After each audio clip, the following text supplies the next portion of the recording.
નમસ્કાર મિત્રો, ભરૂચ શહેરમાં રિક્ષામાં મુસાફરોને બેસાડી પર્સ અને પૈસા ખંખેરતી ટોળકી ઝડપાઈ છે। ભરૂચ પોલીસે 89,000ના મુદ્દામાલ સાથે 3 ઇસમોને ઝડપી પાડ્યા છે।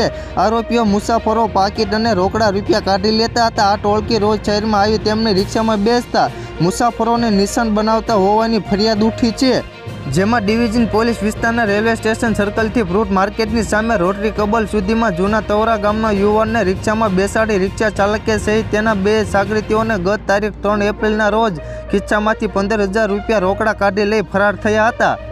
જ્યારે ભરૂચના શક્તિના સર્કલ પાસેથી એસડી ડેપો સુધીમાં દંપતીને બેસાડી તેઓના રોકડા 2,000 રૂપિયા અને દસ્તાવેજોની ચોરી કરી હોવાની ઘટના સામે આવી હતી। પોલીસે કુલ 89,000નો મુદ્દામાલ કબજે કર્યો હતો। આ બંને ગુનાઓ અંગે ભરૂચ શહેર અને ડિવિઝન પોલીસ મથકે ફરિયાદ નોંધાઈ હતી।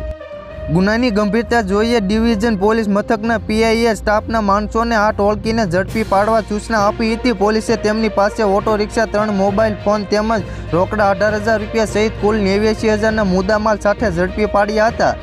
તો મિત્રો, હાલ માટે એટલું જ। ફરી મળીએ નવી અપડેટ અને નવા સમાચાર સાથે। તે પહેલાં ખાસ કરીને વિડીયોને લાઈક અને YTV ગુજરાતી ન્યૂઝ યુટ્યુબ ચેનલને ખાસ કરીને સબસ્ક્રાઈબ કરવાનું ભૂલતા નહીં મિત્રો।